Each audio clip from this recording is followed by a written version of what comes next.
Allons en Côte d'Ivoire. Adjoumani Kobenan Kwasi, porte-parole du RHDP au pouvoir en Côte d'Ivoire, le parti d'Alassane Dramane Ouattara, le satrape reptilien venu de Sendou pour troubler la paix des Ivoiriens et en renier notre belle terre burkinabé de Sendou pour tenter de troubler toute l'Afrique avant d'être bientôt dégagé. Adjoumani s'est adonné à une longue tirade. Et comme il n'a pas la fluidité de la maîtrise de la langue administrative officielle ivoirienne actuelle, le français, Adjoumani avait rédigé, ou s'était fait rédiger, un discours qui est tout à fait comparable en efficacité au somnifère que son président Ouattara est habitué à administrer aux Ivoiriens. Globalement, dans sa longue tirade, dans sa logorée écrite, Adjoumani essaie d'expliquer qu'il y aura quand même malgré tout des élections présidentielles en Côte d'Ivoire, même si le PPACI, GPS, le PDCI, RDA et beaucoup d'autres partis de l'opposition, bref, en fait, l'essentiel de l'opposition ne participe pas. Et que tout va très bien se passer, Alassane Dramane Ouattara va pouvoir se reproduire ad vitam aeternam à la tête de l'État de Côte d'Ivoire. Voilà ce qu'a dit Adjoumani. Mais au même moment où on le disait, une délégation de l'ONU, du représentant du secrétariat général de l'ONU pour l'Afrique de l'Ouest, séjournait à Abidjan. À l'issue de son audience auprès de Ouattara, cette délégation a dit l'inquiétude de l'ONU de voir que les élections qui se préparent en Côte d'Ivoire ne débouchent point une fois de plus encore sur une crise préélectorale, électorale et post-électorale. Malgré la langue de bois monumentale du représentant du secrétariat général de l'ONU, on a bien vu à sa déclaration, surveillée par le menton de Massiré Touré devant le palais présidentiel, on a bien vu qu'en fait, ils étaient venus dire à Ouattara, Dramane, on ne peut pas parler d'élection présidentielle en Côte d'Ivoire si Laurent Gbagbo, Guillaume Soro ne sont pas candidats. Ce n'est pas une élection présidentielle, c'est une pour-élection. On ne peut pas parler d'élection présidentielle en Côte d'Ivoire si toutes les irrégularités qui ont été soulignées dans les listes électorales, en termes de doublons, de faux militants, etc. Bref, si tous les vices de la procédure électorale qui ont été soulignés par l'opposition ne sont pas traités. Dramane Ouattara, cette fois-ci, vous ne pourrez pas bénéficier du soutien de l'ONU. Cette fois-ci, l'armée française ne pourra pas vous sauver. Cette fois-ci, vous ne pourrez pas bénéficier du soutien des pays de la CEDEAO. Dramane Ouattara, cette fois-ci, vous ne pourrez pas vous réfugier au Burkina. Vous ne pourrez pas vous réfugier au Mali. Vous ne pourrez pas vous réfugier en Guinée, vous ne pourrez pas vous réfugier au Togo, au Bénin, au Nigeria pour vous tirer d'affaire si vous mettez le feu à la Côte d'Ivoire. Les représentants de l'ONU sont venus le lui dire. Et lui dire, il vaut mieux reconnaître que déjà en 2020, vous avez violé la Constitution et il vaut mieux vous retirer avant que l'histoire ne se retire de vous. Alors, en fait, donc, Adjoumani, dans le jeu de son discours, donne l'impression que tout va bien. Alors qu'en réalité, le château de cartes d'Alassane Dramane Ouattara s'effondre. Je vous ai dit qu'Alassane Ouattara est politiquement décédé. Je reprends l'argument. Certains n'ont toujours pas compris que la mort politique, je ne parle pas de la mort biologique de Ouattara. Sa mort biologique aura lieu quand Dieu le voudra. Mais sa mort politique a déjà eu lieu. Ouattara est politiquement mort parce qu'il n'a plus d'alliés politique en Côte d'Ivoire. La carrière politique d'Alassane Ouattara a consisté à passer d'un allié politique de taille à un autre pour sauver sa peau dans la classe politique ivoirienne. En 1995, d'abord, il arrive au pouvoir en 89-90 comme Premier ministre en s'appuyant sur le PDCI-RDA du président Houphouët-Boigny. Quand il tente de voler le poste de président de la République au détriment de celui qui est alors président de l'Assemblée nationale de Côte d'Ivoire, Aimé-Henri Konan Bédié, le dauphin constitutionnel, Alassane Ouattara essaye de s'appuyer d'un coup d'abord sur l'armée, dirigée par le général de brigade Robert Gueye. Il n'y parvient pas. Il essaye de s'appuyer sur le parti, le PDCI-RDA, dirigé comme secrétaire général par le ministre Laurent Dona-Fologo. Il n'y parvient pas. Alassane Dramane Ouattara s'enfuit et il va chercher une nouvelle alliance en 1995 pour tenter de se repositionner. C'est la création du Front républicain, dans lequel il joue à un jeu de dupe avec le président Laurent Gbagbo et son FPI, et le laisse seul face au régime Bédié. Il échoue encore. Ouattara, cette fois-ci, va se baser sur une division de l'armée, sur la base de l'instrumentalisation de l'idéologie de l'ivoirité, instrumentalisation dont il est un grand acteur par la création de la carte de séjour et de la charte du Nord. Ouattara Draman va ainsi obtenir un coup d'État des jeunes cadets, notamment originaires du Nord, qui le 24 décembre 1999 renverse Bédié. Il utilise à ce moment l'apparence de Gueye Robert pour couvrir son coup d'État, revient en Côte d'Ivoire et se prépare à recevoir le pouvoir sur un plateau en or. Lorsque le régime, Gueye, mordu par le pouvoir, décide de ne pas être celui qui balaie pour que quelqu'un d'autre vienne s'asseoir. Alassane Ouattara va essayer d'éliminer Robert Gueye à travers ses hommes et le fameux complot du cheval blanc en septembre 2000. Quand il va échouer, il va tenter de court-circuiter l'arrivée au pouvoir du président Gbagbo après l'élection d'octobre 2000, ce qui va provoquer le fameux charnier de Yopougon. Ouattara s'enfuit encore et va réorganiser les cadets, notamment originaires du Nord, qui avaient constitué le coup d'État de 1999. À partir de 2001, il est à la tête de tous les coups d'État fomentés en Côte d'Ivoire. Janvier 2001, complot de la Mercedes noire. Septembre 2002, complot qui va se muer donc en rébellion militaire avec la prise de la partie nord de la Côte d'Ivoire. Guillaume Kibafori Soro, le chef militaire de l'opération, a toujours expliqué que c'est pour Ouattara qu'il l'a fait. Et par la suite, Alassane Dramane Ouattara va donc s'appuyer sur les forces nouvelles. Il va s'appuyer sur le PDC-RDA le 18 mai 2005. Il signe une alliance de pré-gouvernement avec le PDC-RDA du président Bédié. Voilà comment en 2010, face au président Gbagbo, bénéficiant du soutien des forces nouvelles, du soutien du PDC-RDA du président Bédié, du soutien de la France et de l'ONU, Ouattara Dramane arrive au pouvoir. Alors, nous sommes en 2025. Alassane Ouattara n'a plus toutes ces forces-là. Il n'a plus un parti politique d'envergure qui soit son allié en Côte d'Ivoire. Donc Alassane Ouattara est sans alliance ivoirienne. C'est l'homme seul. Alassane Ouattara n'a plus le soutien de la sous-région. La CEDEAO est plus faible que jamais et l'AES lui est hostile et fermé. Alassane Ouattara ne peut plus compter sur la France qui est en difficulté en Europe, qui a même du mal à exister comme puissance dans le monde, au moment où je vous parle. Alassane Dramane Ouattara ne peut plus compter sur le soutien américain. Les États-Unis, après l'avènement de Donald Trump, sont dans un repli protectionniste qui fait qu'ils ne seront pas enclins à prendre des risques pour un satrape tropical. Alassane Ouattara est donc aujourd'hui politiquement débranché. Et l'alliance qui est en train de se dresser devant lui, entre le PPAC, GPS, déjà le PDC-RDA, et l'essentiel des forces de l'opposition, cette alliance, inexorablement, va le balayer. Voilà pourquoi je dis qu'il est politiquement décédé. Et le petit jeu d'Adjoumani qui fait semblant de maîtriser la situation n'est que le chant du cygne. C'est ce que je voulais démontrer.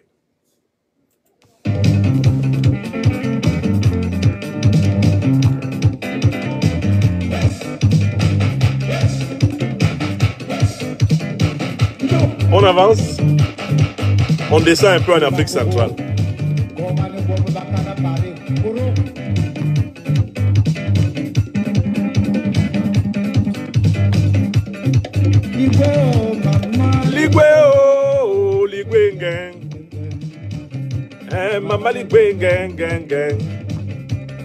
En restant toujours en Afrique de l'Ouest, je vois comment les organisations terroristes harcèlent le régime de Patrice Talon. Vous savez, Patrice Talon a commis beaucoup de faux pas.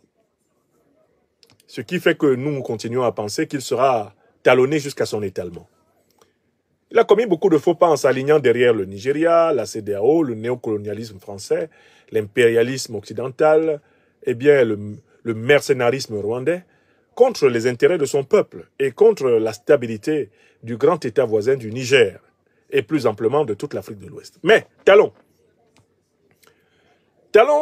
a tenté par plusieurs fois de sortir de cette nasse dans laquelle il s'est coincé par son arrogance, par son ultra-dépendance, son ultra-aliénation. Il a tenté d'initier des contacts directs avec les voisins à qui il avait déclaré la guerre. C'est le cas notamment du Niger. Vous aurez remarqué que chaque fois que Patrice Talon esquisse une tentative de dialogue direct avec le Niger, avec l'AES, il est frappé par des attaques terroristes. Vous avez bien compris que les attaques terroristes fonctionnent à la fois au Bénin, au Togo ou même au Nigeria comme des piqûres de rappel que l'impérialisme occidental fait à ses valets locaux pour leur dire, si vous vous rapprochez de ceux que nous tenons à maintenir comme vos frères ennemis, nous allons vous punir. Je recommence ce point. D'où viennent les attaques sauvages que subit l'armée béninoise? Elles sont des piqûres de rappel, des suppôts de l'impérialisme occidental, qui sont faites à Patrice Talon pour lui demander d'obéir le doigt sur la couture. Les soldats béninois qui tombent parce que les maîtres de Talon veulent lui rappeler qu'il est sous leur contrôle.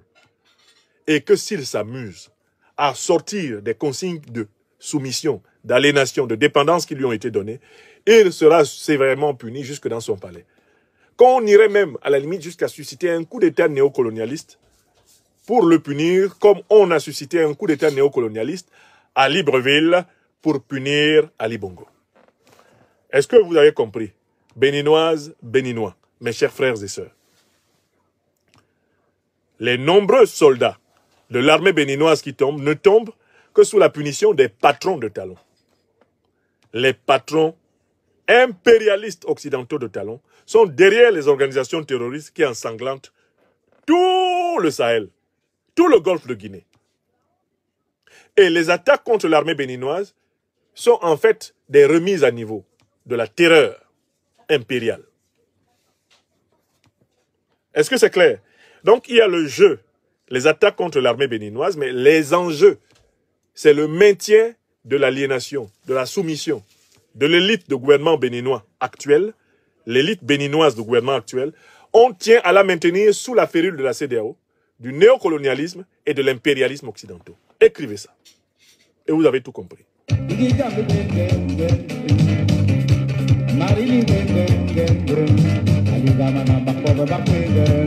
Tant que Talon et tout dirigeant béninois ne seront pas sortis de la dépendance envers l'OTAN dans la lutte antiterroriste, tant que Faure Gnassingbé et tout dirigeant togolais ne seront pas sortis de la dépendance envers l'OTAN dans la lutte antiterroriste, tant que Tinubu et tout dirigeant nigérien ne seront pas sortis de la dépendance envers l'OTAN dans la lutte antiterroriste, les attaques punitives se multiplieront pour leur rappeler leur devoir de soumission.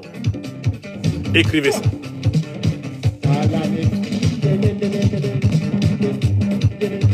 Soutien total aux forces armées béninoises attaquées par les terreaux impérialistes. Soutien total aux forces armées togolaises attaquées par les terreaux impérialistes. Soutien total à toutes les forces armées africaines attaquées par les terreaux impérialistes. Malheureusement, soit avec le laxisme, soit avec la complicité de leurs propres autorités. Mamali Gwengen, c'est la vérité, je vous dis la vérité. Vous m'entendez? Voilà. Il faut voir dans les jeux et les enjeux. Bon, allons au Cameroun, mon pays natal. Monsieur Biya, tranquillement assis en Vomeka, entre deux longues plages de sommeil, organise actuellement le choix des candidats à sa pour-élection d'octobre 2025 dans toute la poussière de partis politiques qui composent l'opposition camerounaise. Je recommence. Vous voyez dans tous les partis politiques, il y a tout un branle-bas dans les partis politiques au Cameroun. Qui est le candidat? Qui est le candidat? Je prends l'exemple de l'UPC. Ah, qui est le candidat de l'UPC? Ça va être qui? C'est qui? C'est Baebek? Non, si c'est pas Baebek, c'est qui alors? C'est Yam Timba. Oh! Qui est le candidat?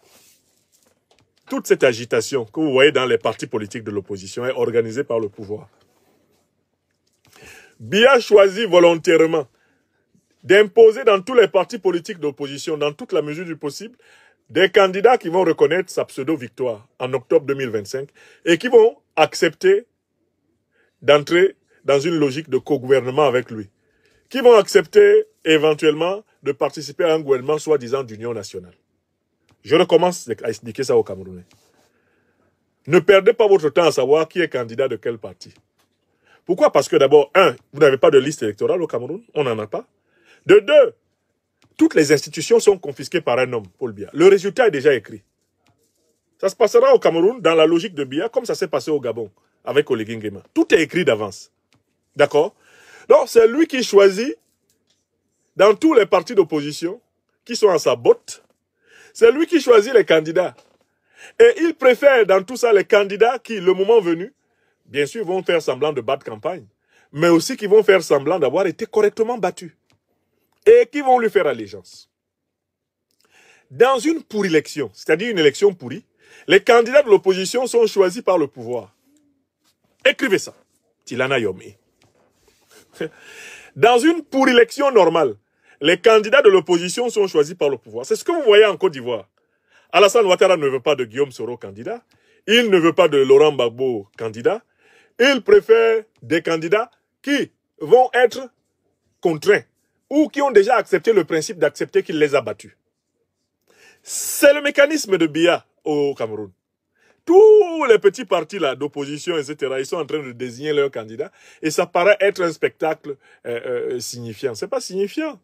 Ce sont des candidats qui, à peine Biya se sera proclamé élu à 95%, vont se précipiter à Etoudi pour le saluer, lui faire allégeance et attendre un petit poste.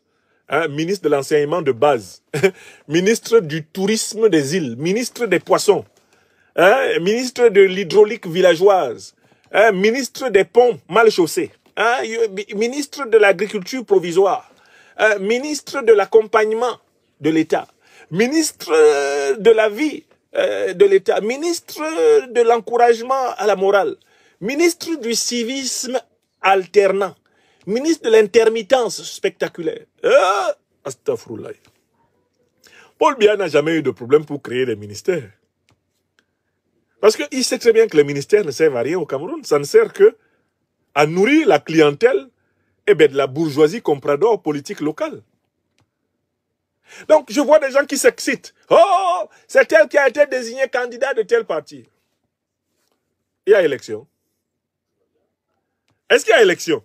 Et bien, regarde bien dans les partis là, celui qui pourrait se plaindre d'avoir gagné et de s'être volé son élection, Biya a déjà veillé à ce qu'il ne soit pas candidat. Biya a envoyé tous les signaux, par exemple, au président du MRC, le professeur Maurice Kamto, pour lui dire qu'il veut l'éliminer même de l'élection. Il ne veut même pas que lui soit candidat. Parce qu'il sait que lui, s'il est candidat, il pourrait, comme en 2018, dire « Ah, je crois que j'ai gagné, c'est moi qui ai gagné ». Paul Biya ne veut pas de ça. Il ne veut pas d'un candidat qui dit ça. Et il peut même tolérer à la limite qu'un candidat dise ça, à condition que ce soit un candidat complètement ridicule.